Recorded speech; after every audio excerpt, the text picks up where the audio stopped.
वृषभाजित सुपाशा साभिनन्दन शीतलो सुमति संभव स्वामी श्रेयांसेषु बृहस्पति सुविधिः कथित शुक्रे सुव्रतस्य शनैश्चरे नेमिनाथो भवेद्राहो केतु श्रीमल्लिकाश्वयोः।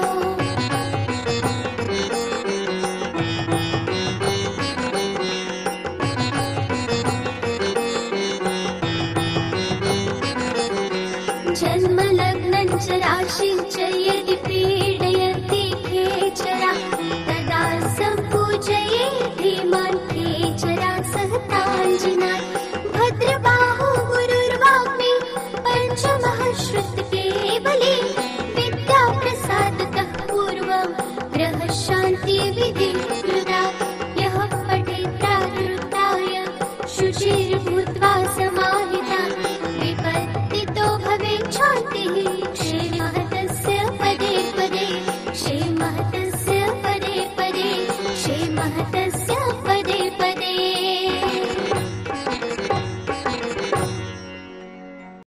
आइए भक्तांबर का अर्थ सुन लेते हैं।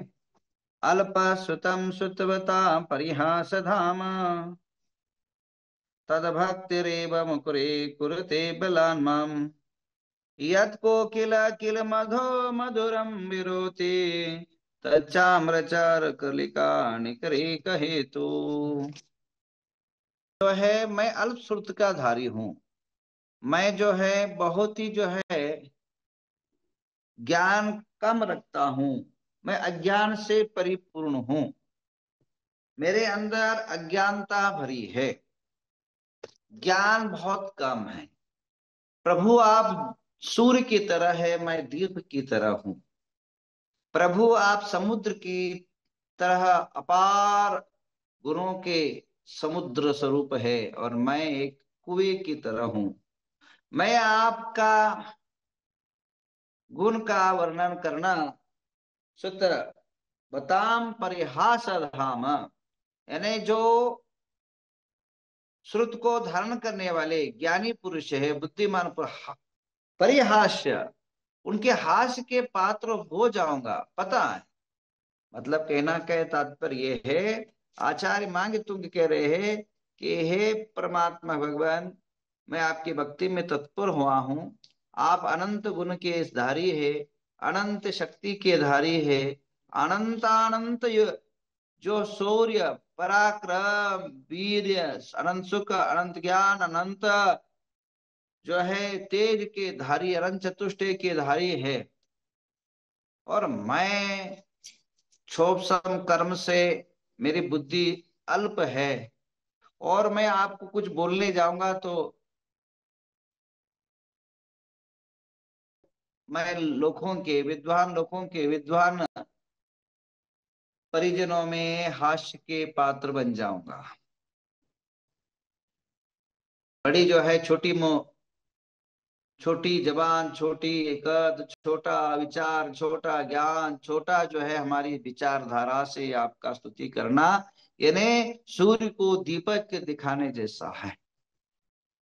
पर भक्ति वसान, मैं भक्ति के वश होकर के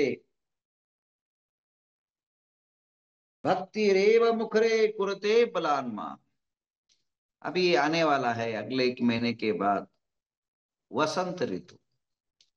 ऋतु के अनुसार जो है पर्यावरण बदलता है और ऋतु के अनुसार मन की विचारधाराएं बदलती है। तो जैसे ही वसंत ऋतु आता है, यत् कोकिलम किल मधो मधुरम विरोति, जैसे कोकिल पक्षी जो है वह वसंत ऋतु के प्रेरणा से खुद बोलने लग जाती है, खुद गाने लग जाती, कू कू करने लग जाती है। उसको वह प्रकृति का जो वातावरण है स्वयमेव जो है उसकी आवाज बाहर निकलती। 12 महीना कोयल का आवाज बाहर नहीं निकलती, वसंत ऋतु के टाइम पर खुद ही निकल जाती है। इसी प्रकार तत्चार उच्चारण के लिए कि तो इसी प्रकार मैं भी प्रभु आपके भक्ति के वसात जो है मैं बोलने लग गया हूँ। शब्दार्थ अल्प श्रुतम अल्प ज्ञानी श्रुतोतम विद्वानों के परिदास हास्य के पात्र। माँ मुझको तद भक्ति आपकी भक्ति ही बलात् बलात् ने जबरदस्ती से हट से मुकरित वाचल कर रही है। यत क्योंकि किल निश्चय से वस मधु वसंत ऋतु में कोकिला कोकिल कोयल जो है मधुर रस मीठा निरोती शब्द करती है तथा चा आम्र चार और कलिका निकरे हेतु आपकी सुंदर मंजरी करने में ही मैं तत्पर होता हूँ। जो आम्र बसंत ऋतु ऋतु का परिणाम मनुष्य के जीवन में पड़ता है।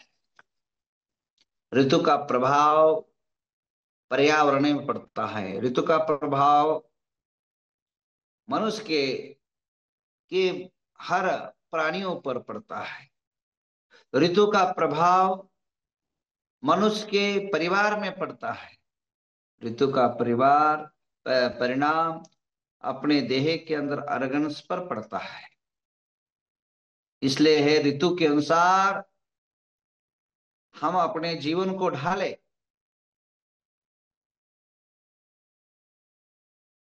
अब इस शब्द का अर्थ जान लिए कि मैं सुरत सुरत का धारी कम हूं, यानी ज्ञान का कम अभ्यास रखता हूं, बुद्धि कम है।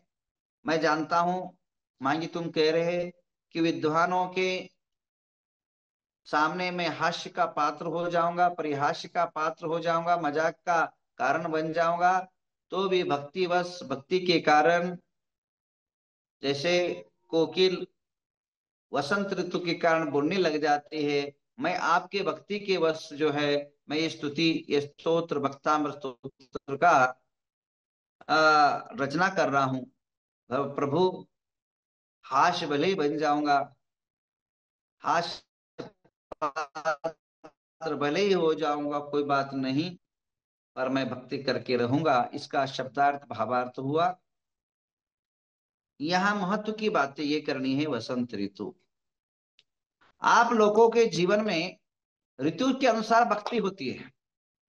ऋतु के अनुसार भावनाएं बनती हैं। अभी ठंडी के टाइम पर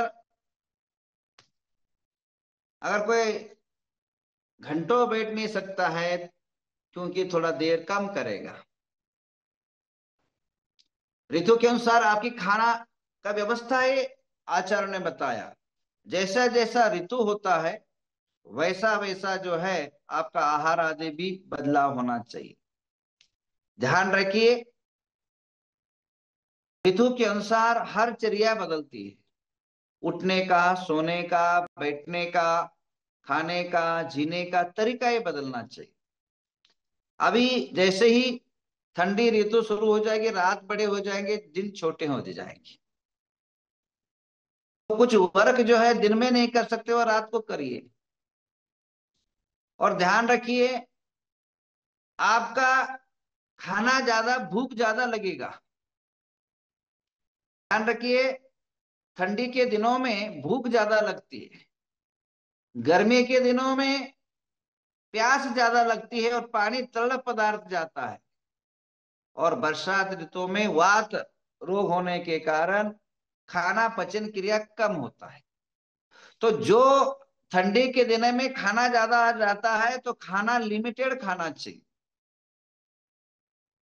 अनलिमिटेड खाना नहीं खाना चाहिए। अनलिमिटेड अपने पेट के अंदर नहीं भरना चाहिए। और मेरे पास चार्ट भी है, कल परसों बता दूंगा कि कौन से ऋतु में कौन से खाने से कौन सा रोग दूर होता है। ये सब शिविर के अंदर बताऊंगा आपको। और कौन से समय पर खाने से कौन सा रोग भागता है, कौन से ऋतु में कौन से पदार्थ खाने से कौन सा जो है व्याधियां समाप्त होती है। ऋतु के अनुसार खाने से देह के अंदर भी फर्क पड़ता है। आप एग्जाम्पल, उदाहरणार्थ, दिन में अगर आप मट्ठा पियोगे तो अमृत बन जाएगा, और रात को मट्ठा पियोगे तो विष बन जाएगा, देह को रोगदायक बना देगा। तो ऋतु के अनुसार साधुओं को भी जो आहार देना चाहिए और ऋतु के अनुसार देना चाहिए। ध्यान रखिए, इन ठंडी दिनों में गरिष्ठ पदार्थ पच लेगा,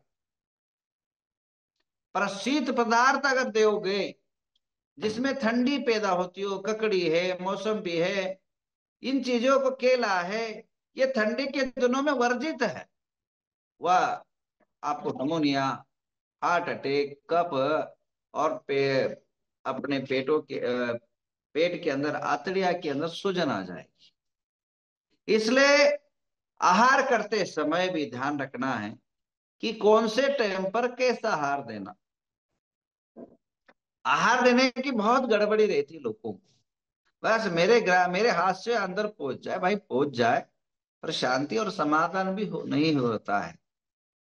कई कई बार हम लोग परेशान हो जाते हैं, सिटियों में जाना, भीड़ भड़ाके में मेरे को आहार में मतलब खाने के ज्यादा लोगों का देख के टेंशन आ जाता है, क्यों कुछ भी डाल देंगे। एक बार मैं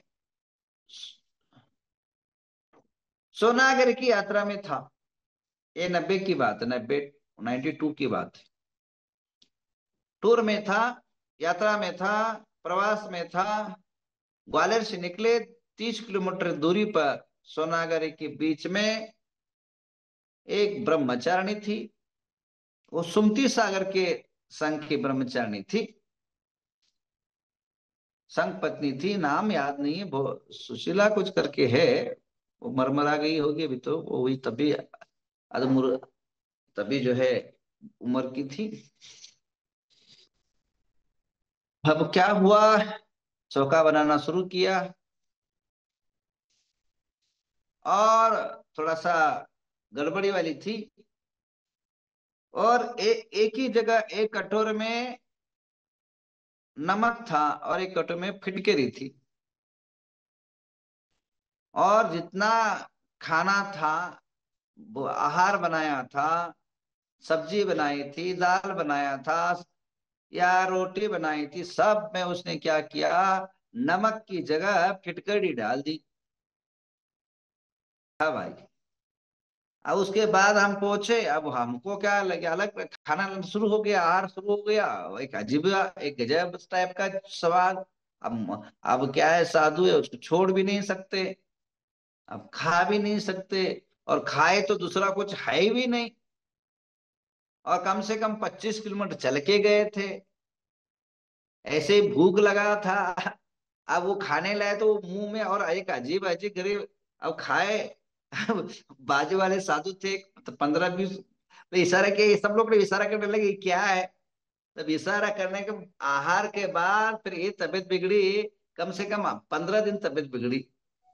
तो कहने का तात्पर्य, थोड़ा सा आहार में भी जो है गड़बड़ी हो जाती, कभी कभी जो है लोग गड़बड़ कर देते, कुछ भी उठा के देना एक अपना ये मान लेते हैं, धर्म मान लेते। भाई साहब, 1000 ग्रास दो, 1 ग्रास दो, पुण्य उतना है, परंतु विवेक शिशले का नवदा भक्ति में विज्ञान शब्द दिया आचार्यों ने।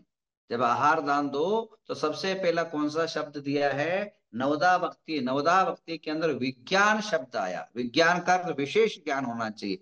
आहार दान, ऋतु का ज्ञान, प्रकृति का ज्ञान, बाकी सामने वाले साधु की स्थिति का ज्ञान भी पूर्णतः होना चाहिए, तभी जो है आहार निरंतर हो सकता है, स्वास्थ्यकारी हो सकता है। तो इस बात को ध्यान रखते हुए, ज्यादा न बोलते हुए, बस इतना ही समझिए, प्रकृति के अनुसार आहार करिए, प्रकृति के अनुसार रहिए, तो प्रकृति आपकी रक्षण करेगा, और आप प्रकृति के साथ जिएंगे तो शतायुष होंगे, दीर्घायुष होंगे, और समृद्धशाली जी सकते हैं आप। अन्यथा प्रकृति के विरुद्ध जीना, अपने आप को जो है मौत का बुलावा लाना है। आज जो भी हो रहा है प्रकृति के विरुद्ध ज्यादा हो रहा है, प्रकृति के अनुसार कुछ भी नहीं हो रहा है। आज जितने भी फल फ्रूट सब्जियां जो भी पक रही है, प्रकृति के विरुद्ध पक रही है, बलात्कार पूर्वक बलात्कार हो रहा है प्रकृति के साथ। सब्जी आज केला होता है, सुबह सुबह जो है लाते हैं केला, हरा केला रहता है, पानी में कोई केमिकल में डुबा देते हैं, दूसरे दिन पीला हो जाता है और तीसरा दिन काला हो जाता है। तो इस पे ये प्रकृति के साथ जो है ये जो है अन्याय हो रहा है, और जिसका परिणाम नतीजा घर घर में रोग, घर घर में कैंसर, घर घर में हार्ट अटैक की हम सामना कर रहे हैं। तो अब जो है यह प्रकृति के विरुद्ध के जीना ही मनुष्य को मौत का मुकाबला करना होता है। तो आप जिए, कैसे जिए? प्रकृति के साथ जिए। ध्यान रखिए, अगर आंख खराब होने लग जाए, आंख को दर्द होने लगा, आप कुछ ना करिए, माइंड अशांत होने लग जाए, तो एक आधा घंटा आप गार्डन में बैठ जाइए, हरी घास को देखिए, प्रकृति को देखिए, और अपने दिमाग से पूरा सारे विचारधारा से रहित केवल पेड़ के पुष्प को, पेड़ के फल को देखिए। कोई भी पेड़ ऐसा वैसा नहीं, सब कोई भी, अगर आपका दिमाग बहुत गर्म होने लग जाए, दिमाग बहुत दुखने लग जाए, दिमाग एसिडिटी बन जाए, या कोई घर में लड़ाई हो जाए, अगर माइंड अशांत हो जाए, तो आप क्या करिए? मेरे आज से आप एक काम करिए, ये एक प्रयोग आज ही करिए। अभी किसी को हो रहा है तो जा करके गार्डन में बैठ जाए, या पेड़ के पास चारों तरफ पेड़ हो, या एक ही जगह पेड़, एक ही छोटा सा भी पेड़ है वो बैठ जाइए, और उसको पूरा निगरानी करिए। पेड़ के पौधों को देखिए, पेड़ के फल को देखिए, पेड़ के पत्ते को देखिए, धीरे, और 10 फुट का अंतर में देखिए, देखिए आपका माइंड कितना फ्रेश हो जाता है। अगर हरा भरा घास है, गार्डन में बैठ जाए, तो और डबल आपको आनंद प्राप्त होगा, और प्रकृति, आप उसके साथ नजदीक जाओगे, प्रकृति प्राकृतिक संपदा के पास जाओगे, तो आप भी स्वस्थ और समृद्धि रहेगी, क्योंकि आप रहो न रहो, प्रकृति रहेगा हमेशा। तो महान दीर्घायुष्य अगर कोई भारत विश्व के अंदर है तो प्रकृति है। आप रहे न रहे, सूर्य चंद्रमा रहेगा, आप रहे न रहे, पेड़ पौधे हमेशा रहेंगे। तो जो हमेशा जो प्रकृति दीर्घायुष्य कारक मानी जाती है, ऐसे प्रकृति के साथ जिए। आप सभी को बहुत बहुत आशीर्वाद। आइए, आप जितने भी लोग हैं उनके नाम पर शांति धारा शुरू कर लेते हैं। और कल का औरंगाबाद का एक समाचार है कि जो संतोष, वीएल संतोष जी हमारे कार्यक्रम के लिए स्वीकृति प्रदान किया है। बहुत ही जो है पावरफुल इंसान है, महासंगठन, उसके बारे में कल बता दूंगा, अभी समय नहीं है। और भारत बीजेपी के अंदर तीसरा मोदी, अमित शाह, और उसके बाद संतोष जैसे तीसरा नंबर ताकतवर कद का इंसान है, और बाल ब्रह्मचारी है, जो आपके शिविर के अंदर, अंबाजी नगर शिविर में आने में स्वीकृति प्रदान की है। आइए शांति धारा शुरू कर लेते हैं आप सबके नाम पर जितने भी है।